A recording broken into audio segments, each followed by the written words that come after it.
मेरठ एक ऐसा शहर है जहाँ पर कहा जाता है कि महाभारत के महान युद्ध एक ही परिवार के पांच भाइयों या यूं कहे बीच प्रतिद्वंद्विता की कहानी भगवान श्री कृष्ण की सर्वोच्चता और कलयुग के आगमन का गवाह रहा है। ये गंगा नदी के तट पर स्थित है शहर हस्तिनापुर जैनियों के लिए महत्वपूर्ण पूजा का स्थल माना गया है, क्योंकि ये वो स्थान है जहाँ 3 जैन तीर्थंकर का जन्म हुआ है।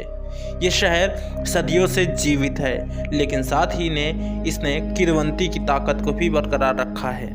वहीं से यह शहर न सिर्फ अपने इतिहास को लेकर प्रसिद्ध है, बल्कि इसके अंदर कई रोचक तथ्य भी हैं, शायद बहुत कम लोगों को पता होंगे। तो आइए जान लेते हैं इन हस्तिनापुर का इतिहास क्या है। इतिहास के पन्नों पर हस्तिनापुर की कहानी कैसी है, कई तरह से बयां की गई है, लेकिन कुछ लोगों को पता नहीं है। लेकिन इसका नाम आते ही सभी के मन में महाभारत के युद्ध की शंखनाद गूंज उठती है। हस्तिनापुर कुरुवंश की राजाओं की राजधानी हुआ करती थी।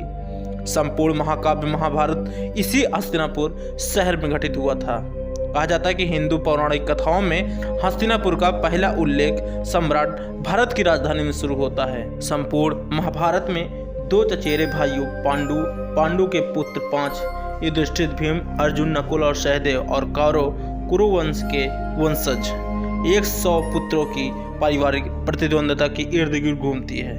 पांडवों दोनों आधुनिक दिल्ली से लगभग 55 मील यूं कहें 90 किलोमीटर उत्तर पूर्व में हस्तिनापुर में अपनी राजधानी सात कुरुभूमि के सिंहासन का दावा किया।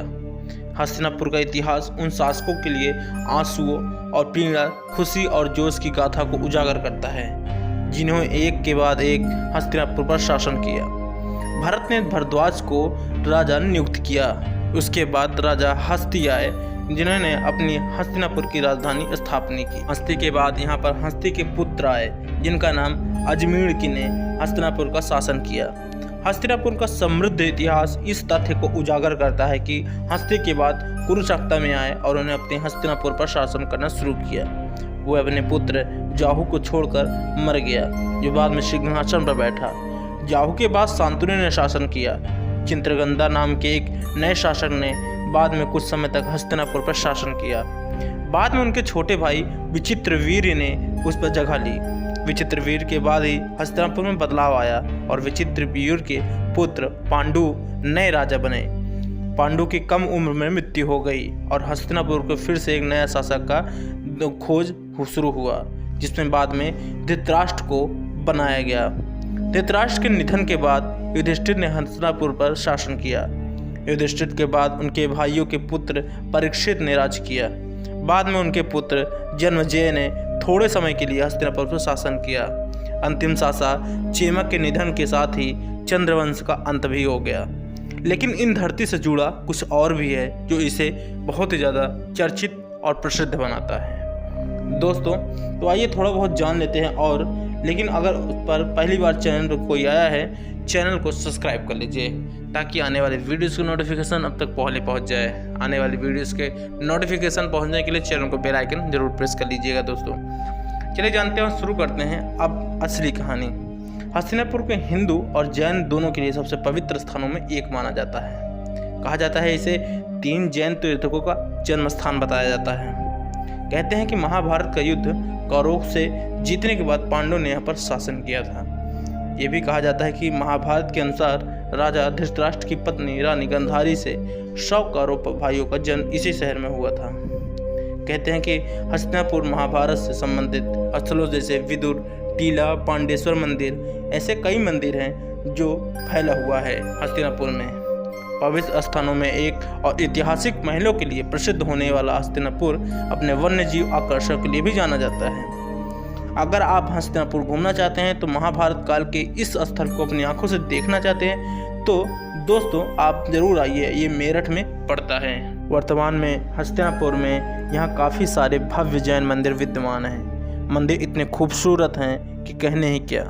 इनकी बनावट और शैली इतनी शानदार और अनोखी है कि देखते ही बनता है। अपने शायद ही आधुनिक समय में इससे अच्छे मंदिर देखे हों। पूरा का पूरा तीर्थ क्षेत्र बड़ा ही मनोरम और अतुलनीय है। ऐसे में हस्तिनापुर क्यों ना इतना फेमस हो। जैन धर्म के बारे में आप कुछ अगर देखना समझना चाहते हैं तो इससे बेहतर जगह आपको नहीं मिलने वाली है। मंदिरों का रख रखाव बड़े अच्छे तरीके से किया जाता है। यहाँ पर ऐसी कई चीज़ें हैं जिससे सिर्फ आप अंदाज़ा ही लगा सकते हैं। प्राचीन युग में इस राज्य का महत्व अलग ही था। कितना शक्तिशाली और ऐतिहासिक राज्य था। शत्रु इस राज्य के नाम से ही कांपते थे। लेकिन ये राज्य शांत, बहुत शांत है और ये सौम्य भी है।